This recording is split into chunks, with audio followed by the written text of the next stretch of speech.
For the adults, though, I was wondering if we might look at a slightly different topic, and that is evangelization. In the first reading, Jonah, the story of Jonah. By the way, it'd be a lovely way for you to celebrate Word of God Sunday. Sit down and read it. It's not very long and a fun story, lots of layers to it. But in the part you heard in the first reading, Jonah is a reluctant evangelist. God has sent him to the great city of Nineveh. The problem for Jonah, Nineveh was the capital of the country that he hated the most. And God wanted him to go there and proclaim, if you will, a message of repentance. He didn't want to go. And so even when he went and he was wildly successful, he wasn't even happy about his success. Interesting story. But then in the gospel reading, you heard Jesus calls these 4 men to be his disciples. And, in the first 2, he says, "Follow me, and I will make you fishers of men. I will make you an evangelist." Jesus himself, in the gospel there, it says he was proclaiming the gospel. He was being an evangelist. You don't have to read too much of the Bible to find out that these are not isolated incidents. God calls all of us to be evangelists. The problem with that from you and our point of view is that most of us, we have an idea of what an evangelist is, and we're not that person. We don't think we could ever be like a Fulton Sheen or a Billy Graham, and we are not at all interested in like walking door to door and knocking on doors and telling people about our faith. That doesn't strike us as if something we could do. And so my task this morning is just to convince you that there are lots of ways to be an evangelist. And the good Lord does not call all of us to preach on street corners. I happen to know, by the way, a young man at another parish who is called to preach on street corners. He does it. It's amazing. Most of us, that's not what we're called to do. So what is God calling maybe the rest of us to do? Here's just some options, some ideas. Give it some thought. One of these, maybe lots of other things that might hit your head would be appropriate. First is just prayer.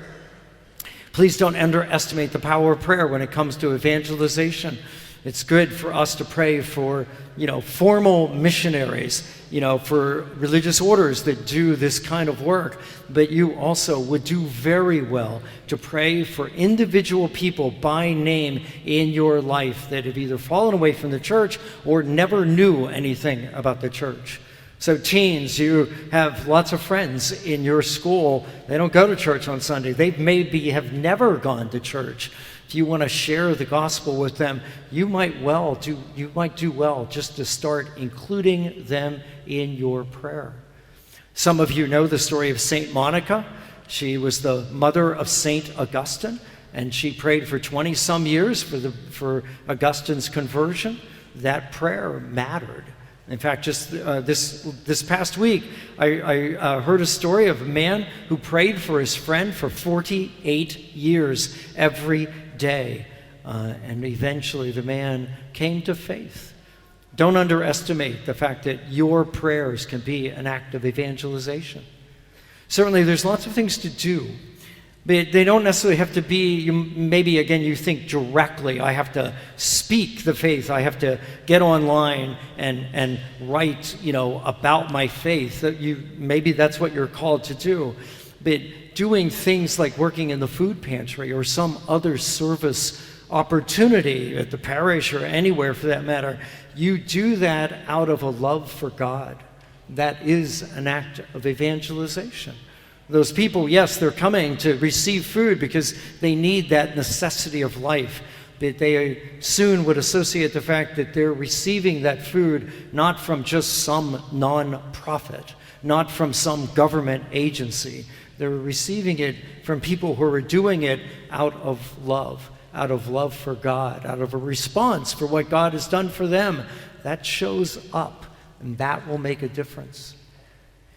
The bulletin, I believe, today has got a little thing. We're looking for some more people to help us with what we call the bereavement ministry. These are people who help us with funerals. I don't know if you would ever think about this. Some funerals, not many people show up. We've had funerals where we've had more of our parishioners at the funeral than there have been family and friends of the deceased. What a wonderful act of love, that people from our parish will come to these funerals for people they don't know and just be there because they know that it's helpful to the family to see other people praying with them for their loved ones. That is an amazing gift that you could give to them.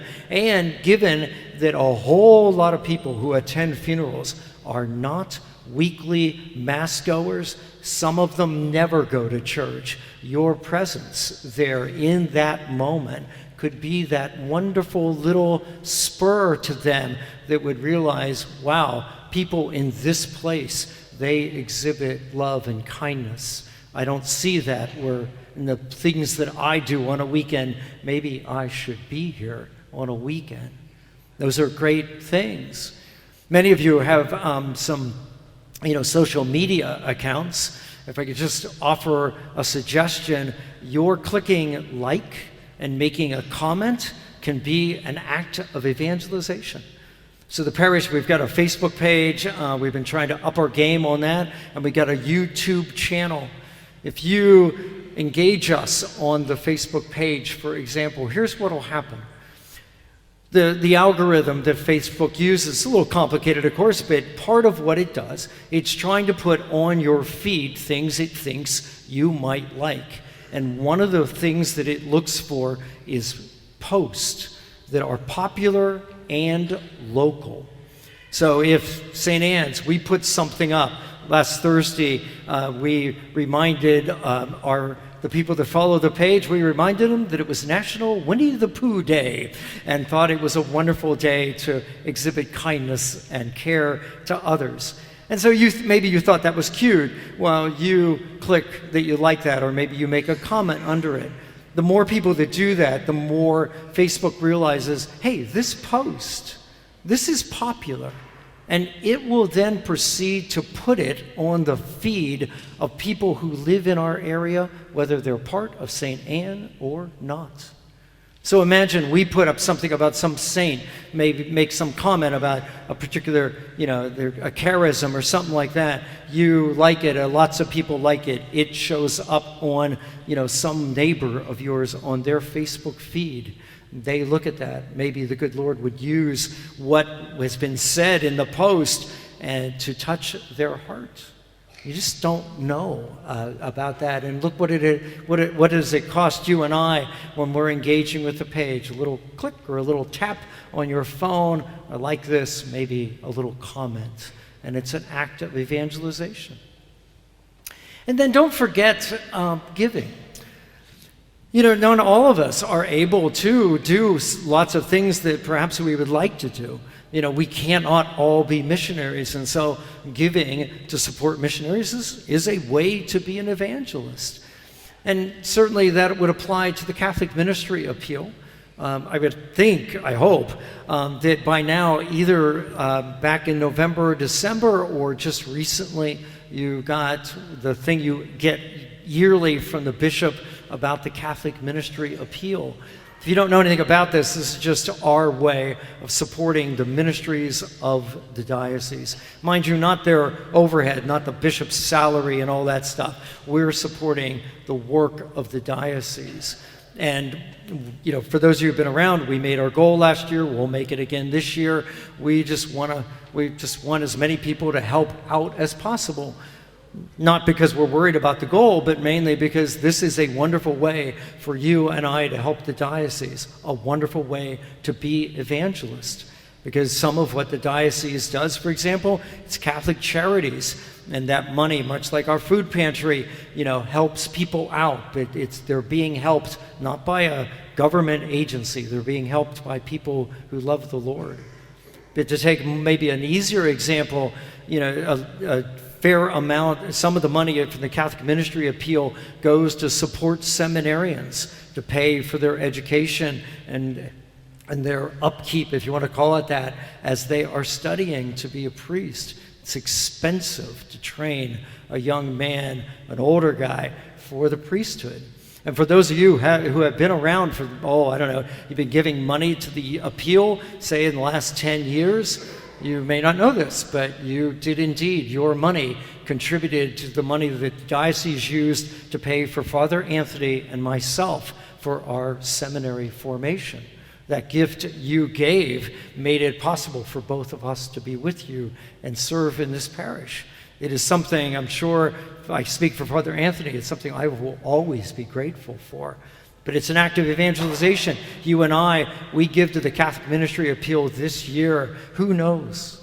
The men that are being trained right now, who knows what they will be? I mean, literally, it could be anything. It could be the next Fulton Sheen, an evangelist that way. Who knows? You and I could be contributing money to the next pope. It's possible. If I could close just to give you an image of these small things, what they might do. Generally, we don't know. We click like on a post. Who knows how the Lord uses that? We'll never know. Perhaps in this lifetime, but we might know in the next. Years and years ago, a minister that I knew suggested to me this little image. He said he just always, about this idea of little things, does it matter? He often wondered if when he got to heaven, he would meet people and that somebody might walk up to him and say, you did this small thing for me. You clicked, you liked a post and made it popular enough that it got on my feed. You contributed to the Catholic Ministry Appeal, which supports Spirit FM radio, and I tuned into that radio station at a low point in my life. And that they would tell you this story, and they would look at you and they would say, thank you. Because if you had not done what you did, I would not be here in heaven with you.